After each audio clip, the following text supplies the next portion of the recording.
Boa tarde, Fausto Augusto. Um prazer tê-lo mais uma vez aqui na Live SMC. Os nossos trabalhadores e trabalhadoras já o conhecem, ele que coordena o DIESE em São Paulo. É o coordenador nacional do DIESE. Como está, meu amigo? Bom dia, Glice. Estamos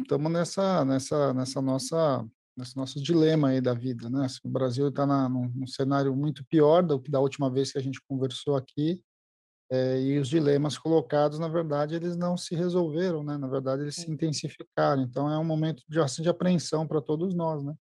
sim. Vamos começar com os números devastadores de óbitos, né, da última terça-feira, que foi mais um recorde triste.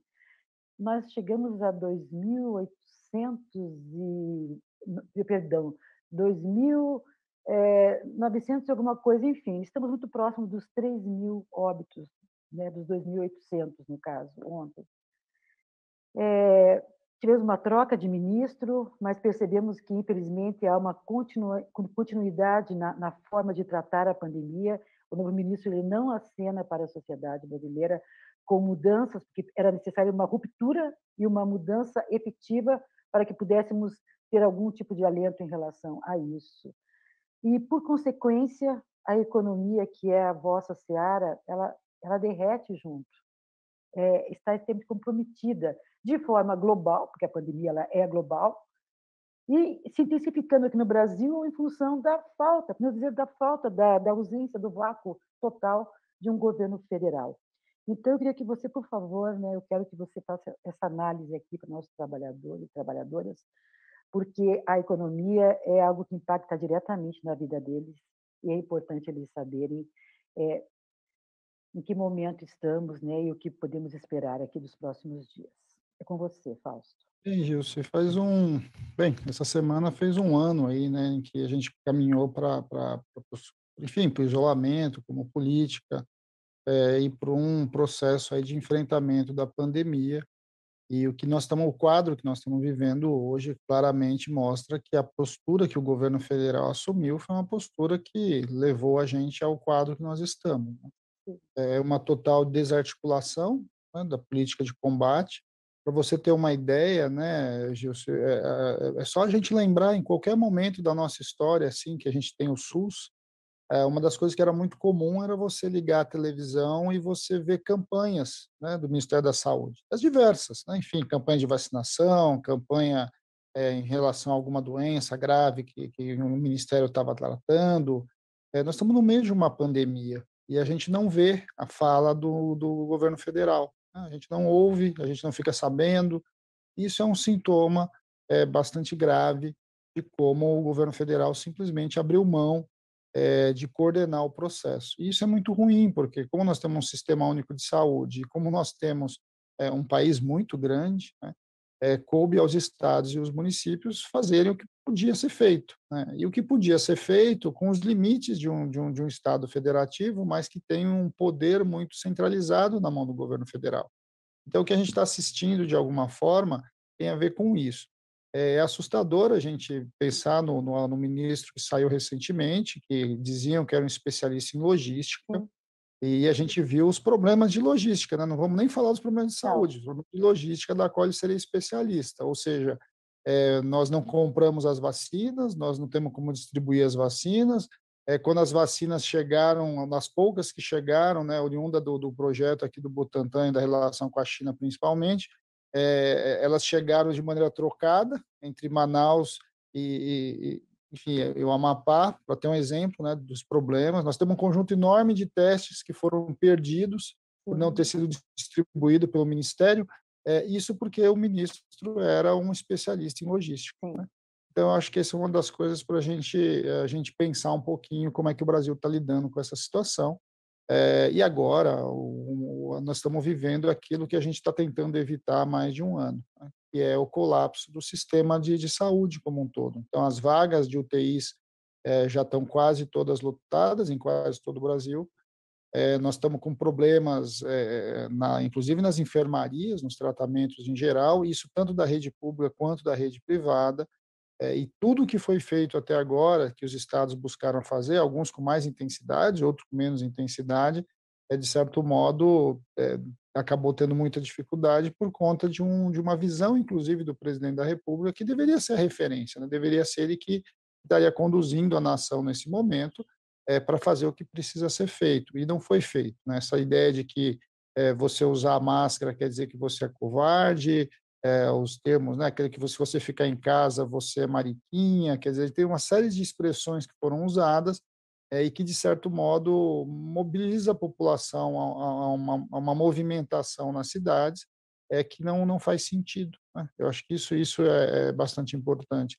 É claro que a gente sabe que a pandemia está no mundo, mas se a gente Claro. olhar para o mundo hoje, o mundo está muito melhor do que o Brasil. O Brasil hoje é o país que mais tem contaminados, o Brasil é o país que já ultrapassou o número de mortes diárias dos Estados Unidos, enquanto eles estão chegando ali quase a mais de um quarto da população já vacinada, a gente aí não chega aos 5%, né? Sim. E mais ainda, viu, Gil, se não fosse a vacina do Butantan, a gente não teria nem isso, né? Sim. Porque a vacina do governo federal não chegou a quase ninguém, né, se a gente for pegar.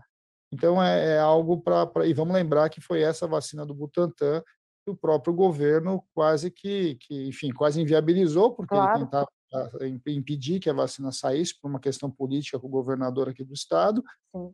e, ao mesmo tempo, ele ridicularizava a vacina. Vamos lembrar a história do jacaré, a história, enfim, nós temos fake news para todo lado com relação a essa vacina. Só que, de fato, é a única que a gente tem hoje, se a gente olhar concretamente, e por uma enorme inabilidade do governo, porque, inclusive, ele teria vários laboratórios que vieram conversar com o Brasil e o governo não se comprometeu com nenhum deles. E agora nós estamos no final da fila, né? Então, o preço a ser pago é muito alto, né, Júlio? Nós estamos falando aí, daqui a pouco nós vamos bater as 300.000 mortes, e isso é muito, muito assustador. Às vezes a gente não tem noção do que é isso. O Brasil nunca teve nada parecido, nada parecido, né? Não. Se a gente pegar as participações do Brasil nas guerras que a gente não teve uma quantidade de mortes tão Não. grande, num espaço tão pequeno como a gente tem tido aí no espaço de um ano, né? E aí, como você disse, inevitavelmente isso impacta a economia. Impacta a economia porque qualquer sujeito, né, qualquer empresário, qualquer investidor, qualquer ou gente que está olhando no cenário internacional, olha para o Brasil e fala: olha, dá para confiar nesse país? Dá para você confiar nos acordos? Dá para você. Afinal de contas, como é que eles vão lidar com essa questão da pandemia? Então, quando um governo não consegue lidar com a questão essencial, que é a questão da vida, imagina como é que ele está lidando com as outras questões com relação enfim, aos acordos, às demandas, às visões. Para você ter uma ideia, Gilson, a saída da Ford é um exemplo bastante importante, né? É claro que a empresa vai falar, ela tem um papel, inclusive, de se manter a sua imagem perante aí o mercado brasileiro, Claro. mas um dos motivos pelo qual ela saiu não foi simplesmente porque ela estava mudando o seu nicho de negócio, a gente sabe disso, até Sabe. porque ela manteve fábricas na América Latina. O que acontece é que ela simplesmente perdeu a confiança no mercado brasileiro. E tem a ver com tudo isso, tem a ver com uma visão de governo que, de fato, não cumpre acordos, e ao não cumprir acordos, seja ele qual for, ou seja, o governo muda de ideia a todo momento, isso inviabiliza qualquer tipo de investimento. E a economia hoje ela caminha para um colapso muito rápido, em função exatamente disso. A gente está vendo o debate aí todo do preço do combustível, o preço do câmbio, batendo entre 5,50 e R$ 6 o preço do câmbio, e vamos nos lembrar que há 5 anos atrás se fazia um tsunami, porque o câmbio podia chegar a R$ 3, nós estamos Claro. chegando a R$ 6 com o câmbio, né, o preço do dólar. Vamos lembrar, né, da história do tomate, que a gente assistiu lá atrás, e agora, para você ter uma ideia, em um ano, o preço do arroz dobrou. Nós estamos aí com um pacote de 5 quilos de arroz custando em torno de R$ 25. Sim. O óleo de soja, em 2 anos, ele saiu de R$ 3 para quase 10, dependendo da região que a gente está falando. E o salário dos trabalhadores cada vez mais baixo e, ao mesmo tempo, uma taxa de desemprego alta, né? Ou seja, o governo fala que o problema da pandemia era manter a economia funcionando, mas o que nós vimos foi que nós não resolvemos nem a pandemia e a economia está colapsando. Então, é uma avaliação bastante equivocada do atual governo e que está levando o Brasil para onde ele está, né? E a gente acompanha perplexo, né, as declarações do ministro da Economia, o Paulo Guedes, que disse recentemente nos jornais que eu não sei o que ele pensa, que todos nós somos o reflexo da falta de raciocínio do governo, será? Esquece que nós temos o Diese, que nós temos economistas, e que a população consegue ver o que está falando, não tem contato com a realidade. Porque ele fez uma declaração dizendo que o nosso PIB está crescendo. O Cid, que é um assessor nosso de economia aqui no sindicato, falou na reunião de segunda-feira da executiva, de que nós tivemos o PIBinho ano passado, de 1%, e que é uma previsão de que ele caia para 3%, 4%. Então, como é que... Aí ele fala assim que está acabando, e junto com isso porque estava acabando a pandemia. E isso nos remete, Fausto, a uma republiqueta de bananas, aquelas repúblicas, né, que nós falávamos, que tem até hoje, mas falávamos muito no passado em relação a isso, aqueles países párias que os governantes, ditadores dizem qualquer coisa, porque não tem ninguém para se contrapor a ele.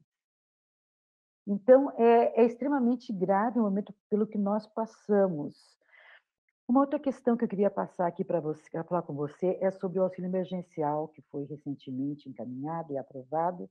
E acompanhando aqui algumas notícias, percebe-se que a maioria, embora reduziu muito o público, porque eles fizeram várias restrições, então reduziu muito, me corrija aqui, mas me parece que foi em torno de 60 milhões de pessoas que receberam no passado o auxílio emergencial. Estaria já caindo para 30 milhões, a princípio, e dentro desses 30 milhões, a maioria deles vão receber em torno de 150, eles fizeram, né, vários valores escalonados. Então, eu queria que você falasse sobre o impacto desse valor na economia, desse novo Bem, valor do auxílio emergencial. os R$ 600 foi bastante importante ano passado, né? O PIB só não caiu mais, em grande medida, por conta do auxílio emergencial, enfim, por conta dos programas que o Congresso Nacional, ali, apesar do governo não querer, o Congresso Nacional aprovou, elevou valores. Vamos lembrar que em março do ano passado, exatamente há um ano, esse debate estava no Congresso e o governo tinha a mesma pauta, alguma coisa entre 150 e R$ 250, e na verdade ele nem queria o Nem queria. auxílio, e isso foi sendo uma negociação por dentro do Congresso, e os R$ 600 foi muito importante. Os R$ 600 atenuou a queda econômica, atenuou a crise das pessoas, né? Ou seja, minimamente conseguiu levar a alimentação para um conjunto bastante importante. Quando a gente fala de são 64 milhões de pessoas que receberam auxílio, foi algo bastante significativo. E apesar de todos os dilemas, porque vamos lembrar que teve atrasos, teve muita gente que não conseguiu receber, nós tivemos de tudo nesse período, Tivemos de mas tudo. bem, a gente dá o desconto por ter sido uma política emergencial, as coisas não estavam caminhando. Só que já ficou muito complicado quando o governo começou um processo de redução dos 600 para os 300, ali nos últimos meses de 2020, e essa ideia de que a pandemia estaria superada, que eu não sei de onde ele tirou, né, ele meio que não planejou o 2021. Então nós estamos discutindo um auxílio emergencial que, na verdade, já devia estar operando. Daqui a pouco estamos chegando em final de março. Essas famílias estão sem recurso nenhum desde janeiro, né, desde dezembro. Então, esse é o primeiro problema. Nós temos um conjunto bastante grande de pessoas que precisa, né, que estão. Não é só a questão da pandemia, porque a pandemia colocou em patamares muito ruins a economia em geral. Então, vamos pegar todos os trabalhadores do setor do comércio, vamos pegar os trabalhadores do setor de eventos, do setor de hotelaria, só para pegar alguns exemplos, né, sem falar dos camelôs em geral, dos Sim. informais em geral, que a gente sabe que a situação está muito difícil, né? A manicure, o cabeleireiro, tudo isso, de certo modo, foi desconstruído enquanto economia. E esses trabalhadores estão sem nenhum tipo de auxílio. Agora, quando o governo faz o debate do auxílio, ele faz dois movimentos. O primeiro que ele usa o auxílio para empurrar mudanças que ele acha que tem que fazer. Então, ele retira dinheiro de um lado para tentar levantar recursos do outro. que ele fez? Ele aprovou uma PEC, vamos lembrar o que é uma PEC. Uma PEC é uma mudança na Constituição que aperta mais as contas dos estados e dos municípios, que é onde, de fato, a gente faz o combate à própria pandemia, onde você vai lidar aí com as dificuldades todas que a gente tem, vai impor, né, a PEC vai impor congelamento de salário de servidor público, num período que nós não sabemos, inclusive, ainda, porque a PEC, como é uma mudança constitucional, isso pode passar anos com salário de servidor congelado, e, no meio de tudo isso, ele só liberou 44 bilhões para fazer o auxílio emergencial, que Sim, vai dar aí aquela famosa escolha de Sofia, né? Se eu tenho 44 bilhões, se eu dou mais, eu dou menos tempo. Se eu dou menos, eu dou mais tempo. Quando, na verdade, a gente sabe, vários economistas, vários estudos estão mostrando que a gente deveria prever um auxílio emergencial até o final desse ano, e no valor próximo ao valor da cesta básica. Isso é o mínimo para você sim, manter as coisas funcionando, as coisas mais ou menos operando como a gente viu. E aí, conforme você, por exemplo, uma proposta bem razoável, né? A gente chegou a fazer esse debate e vai fazer de novo no Congresso Nacional. A gente pode fazer uma discussão de redução do auxílio. Eu acho que não tem nenhum problema a gente fazer essa conta. Agora, ela devia estar condicionada ao percentual de vacinação, por exemplo. Ou seja, quanto mais pessoas a gente estivesse vacinando, mais o auxílio, o número de pessoas que vão receber o auxílio poderia ser reduzido, porque você ia realocando a economia para o processo de funcionamento. Porque esse é o principal indicativo hoje. Né? A gente podia fazer uma conta entre o número de pessoas internadas e o número de vacinados e poder chegar numa conta que a gente construísse uma saída para o auxílio emergencial. Mas não é isso que o governo está propondo. Propôs R$ 150, olha, é claro que para quem não tem nada, qualquer coisa é alguma coisa, né? Mas nós estamos falando em famílias que vão ter que viver com R$ 5 por dia. R$ 5 por dia você gasta para uma família se ela for na padaria. Não precisa ir muito longe, não. De manhã, no café da manhã, se ela for na padaria, uma família de 4 pessoas vai gastar em torno de R$ 5 só com pão. Então, a pergunta é como é que isso vai dar certo? Né? Para onde a gente vai levar a população brasileira, o grau de pobreza, o grau de miséria? E aí isso é uma roda que vai girando ao contrário, porque o dinheiro não vai circulando, ao mesmo tempo as pessoas vão tendo que sair, né, para a rua para trabalhar, para buscar dinheiro, para buscar o seu sustento, a contaminação aumenta e aí tudo vai ficando que é o que nós estamos vivendo hoje.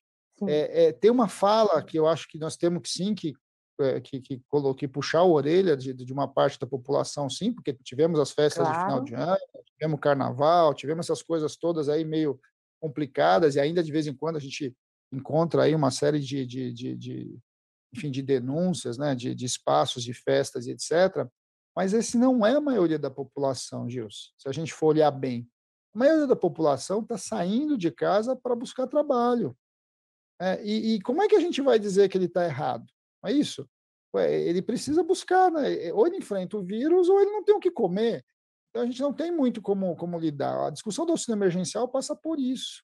Né? E nós estamos na contramão do mundo. Né? Enquanto os Estados Unidos, por exemplo, está aumentando o valor do benefício e as pessoas estão recebendo, até porque você tem que enfrentar uma crise e vai transcender a própria pandemia, porque a economia é assim, né? Mesmo quando a pandemia for superada, se a gente conseguir vacinar o conjunto da população em um momento, a economia leva um tempo para reagir, né? As coisas, os investimentos levam tempo para maturar, para tomar decisão de investimento, leva mais tempo para contratar o trabalhador, tudo isso vai levar tempo para acontecer. E o que a gente está assistindo é o contrário, né? Porque, por exemplo, a gente está falando também dos R$ 150, mas o próprio projeto, lá, a tal da MP, não chegou no Congresso Nacional. Eles estão testando, né? Sai uma nota aqui na imprensa, outra nota na imprensa, e o Isso tempo vai mesmo. passando. Então, de fato, é algo que a gente ainda vai assistir, só que isso está significando pessoas com fome de um lado e pessoas mortas do outro. Eu acho que e essa é a conta da responsabilidade do atual governo. O número de desalentados cresce. Nós andamos nas cidades, com certeza não é diferente aí em São Paulo, aumenta o número de pessoas com colchões. É um fenômeno que já vem vindo há alguns anos, mas que nesse momento se mistura na paisagem urbana, eles montam, porque assim, a gente percebe muitos estabelecimentos fechados. Aqui em Curitiba tem muita placa de vende-se. É um cenário pós-apocalíptico, assim, sabe aqueles filmes que, que a gente assiste? A gente está vivendo isso na realidade aqui, e em todo o Brasil, com certeza, em várias partes do mundo também. Então, o que acontece? Tem muitos estabelecimentos aqui fechados. Então, famílias, uma ao lado da outra, às vezes são 3, 4 estabelecimentos fechados, eles chegam a fazer até assim os espaços, né? Uma cozinha ali, o quarto, e assim, ninguém está fazendo nada para impedir, até porque vai fazer o que vai colocá-los aonde? Então, e assim, acho que o que mais dói na gente é que a pandemia ela caiu como uma bomba com efeito global. O ano passado, em janeiro, né, começou em dezembro lá na China, enfim, o mundo realmente recebeu perplexo, é uma coisa nova que todo mundo tinha dificuldade de enfrentar porque era algo desconhecido. Levou um ano para que todo o mundo começasse a entender mais, desenvolvessem as vacinas. Mesmo assim, no ano passado, as economias em outros países, os governos sustentavam as pessoas. Aqui o trabalhador entrou com uma parte muito grande do salário dele para poder se manter empregado o ano passado. Nós tínhamos descontos de até 70%, né, na 936, que depois transformou em MEI, enfim. E o que acontece é que, como você falou, Estados Unidos mudou de governo, o Biden entrou com trilhões, né, injetando na economia para poder restaurar rapidamente, porque não tinha plano nenhum quando ele entrou também, já fez um plano, já vacinou, como você falou, mais de um quarto da população. E o Brasil enfrenta a maior crise. A gente está muito pior do que a Índia, que era a pior situação do mundo. A gente foi para o primeiro lugar, um ranking infeliz, um ranking triste, de miséria, de desalento, de desgoverno. É E extremamente. cometendo os mesmos erros, né, Gilce? O que mais impressiona é que nós passamos um ano, desenvolvemos mecanismos para poder enfrentar a pandemia ao longo desse ano, e nós sabíamos o que ia acontecer, porque todos os especialistas previam o que ia acontecer no final do ano, se a gente lembrar no final do ano o que tinha sido Sim. falado, estamos chegando no que foi previsto e simplesmente não foi feito nada, né. Como é que nós podemos chegar pior preparado um ano depois? Porque antes a gente não conhecia o vírus, era algo desconhecido. Hoje a gente olha para o mundo e consegue ver os países que melhor enfrentaram o vírus, os países que pior enfrentaram. A gente consegue ver quem enfrentou melhor o vírus e conseguiu debelar a pandemia, teve uma recuperação econômica mais rápida. Sim. Isso tudo está claro para nós. Nós não estamos olhando mais para o futuro, né? O que vai acontecer com a pandemia. Nós estamos olhando para o que já aconteceu, né? Os países que avançaram rapidamente da vacina, como eles avançaram. O que nos assusta é a gente chegar hoje, nós estamos aqui, né, dia 17 de março, é um ano depois, e a situação que nós estamos é pior do que a situação que a gente estava há um ano atrás, né, quando a gente basicamente não sabia o que podia acontecer. Então a gente olha hoje e isso mostra, né, na verdade, talvez essa seja a principal demonstração de como o atual governo é absolutamente, irresponsável e não toma as decisões, não toma as iniciativas que tinham que ser tomadas, né, ou seja, está absolutamente descoordenado.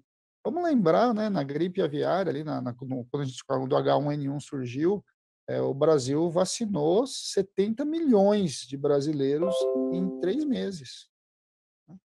Hoje nós não conseguimos chegar a vacinar 1 milhão por mês no mês, né, uma coisa, assim, Não. assustadora, quer dizer, como é que pode um negócio desse? E a gente ainda está vivendo alguns dilemas que a gente já sabia que ia viver. Então, assim, a falta de coordenação, e não é só falta de coordenação, eu acho que é uma falta de vontade política, um olhar sobre Sim, a crise, sim. em que a própria crise faz parte da forma de governar, né.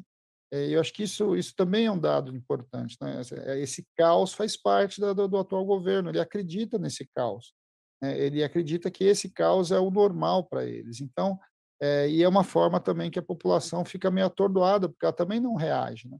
Vamos olhar o próprio movimento sindical, o movimento social, nós todos ficamos em dúvida, afinal de contas, o que a gente faz? Faz uma manifestação contra o governo, mas aí se faz a manifestação, se aumenta a contaminação, como é que você lida com essa situação? Então, o caos também paralisa as nossas ações. E, então, essa visão do caos para esse governo é bastante importante para ele. E eu acho que isso que a gente precisa, e acho que espaços como esse são bastante importantes para ele denunciar isso, denunciar que tem intenção por trás, né? É uma visão, eles não trabalham com a visão de mortos, né? Eles trabalham com a visão de baixas, né? Como se estivesse numa guerra e essas mortes são baixas, né? São baixas necessárias de um projeto muito maior que eles têm na cabeça, que ninguém sabe direito qual é esse projeto, provavelmente só está na cabeça deles, mas algo que nos assusta bastante, porque o preço tem sido muito alto, né? E cada vez mais ele vai de certo modo sendo pago pela população mais pobre, né? A população mais pobre, para a população negra, para a população das periferias, é ali que a pandemia está pegando fogo, né? E não é muito difícil de perceber não, viu, Gil? Se você anda à periferia da cidade hoje, você vai ver que a população, antes de mais nada, ela tem medo. Ela tem medo.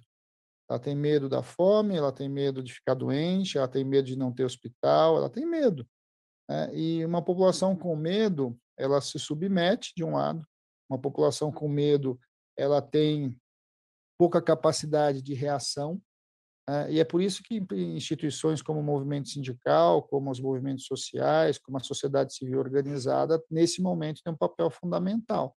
É um papel de denúncia, um papel de organização e um papel de pressão, pressão contra o governo, pressão em cima do Congresso Nacional, que tem que cumprir o seu papel, pressão sobre o judiciário, ou seja, fazer as instituições funcionarem e colocar minimamente o país aí no eixo para que a gente possa construir uma outra saída. Vamos lembrar, a pandemia não vai acabar só quando a pandemia acabar. As consequências dessa pandemia, elas vão atravessar gerações.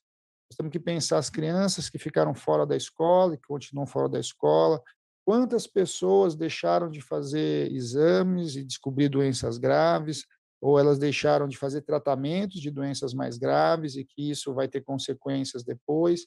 Tudo isso está colocado, né? Sem falar da própria economia. A gente falou aí das portas fechadas, né? Quantos setores e quantos trabalhadores e pequenos empresários, pequenos comerciantes simplesmente quebraram, estão em dívida com o banco. O governo até agora não fez uma medida, por exemplo, de você equacionar dívidas, né? E as empresas todas estão devendo, principalmente os pequenos, né? Os pequenos não têm como pagar imposto, né? Como é que ele vai pagar imposto se ele está fechado? E a fala do governo mas você está fechado, é culpa do governador, você tinha que estar aberto. Pelo governo federal, você devia estar aberto. E ele sabe, e o próprio comerciante sabe que se ele abriu, quem vai ter mais risco é ele mesmo, né, de morrer. Claro, Então, claro. a gente vai vendo a falta de sentido que a gente está. Os empresários não têm nenhum apoio. O BNDES não empresta dinheiro para ninguém mais. Os bancos públicos travaram a sua conta de crédito. Quer dizer, quando a gente olha para esse conjunto de coisas, a gente vai vendo um conjunto de empresários quebrando, um conjunto de trabalhadores desempregados e a pobreza aumentando. Isso vai ter consequências e a gente vai levar mais de uma década para mitigar essas consequências, pensando que esse projeto de governo possa mudar ano que vem, por exemplo, né? Porque se ele continua, certamente a gente vai destruir boa parte daquilo que a gente levou mais de um século para construir. Eu insisto, o exemplo da Ford não é exemplo isolado. Nós estamos com várias empresas internacionais saindo do Brasil, nós estamos com empresas nacionais quebrando, de certo modo, a gente está caminhando para ser aquilo lá que o presidente do IPEA falou, que avaliava que o Brasil devia ser uma grande fazenda. Só que é bom lembrar que a última vez que o Brasil teve sua economia pautada na grande fazenda, a gente tinha quase que a escravidão como referência de trabalho. Então, olhar com bastante atenção o projeto do país que está sendo construído. Esse projeto de fazenda é um projeto de pauperização e os ricos muito ricos e os pobres muito pobres. Muito bem, senhor Fausto Augusto. Maravilhosas suas palavras. Eu fiquei aqui bem quietinha para que você pudesse falar para os trabalhadores te ouvir, porque é importante que a gente analise, que a gente reflita sobre tudo o que você falou. Como sempre, sua participação aqui é um show sensacional. Muito obrigada pelo seu tempo, por compartilhar aqui essas informações e o seu conhecimento. É o que o trabalhador precisa nesse momento de desinformação, de fake news, é de informações que ele possa, lá na sua casa, com sua família, porque a nossa live ela pode ser acompanhada a qualquer momento, porque ela fica à disposição nas redes sociais. É importante que ele chegue em casa, que ele chame a família e que eles depois discutam a respeito. Realmente, muito importante colocar de forma muito clara essas informações. Obrigada e até a Nós que próxima. agradecemos, Até o agradecemos a próximo possibilidade de encontro. conversar com o trabalhador metalúrgico e até a próxima. Um abraço a todos.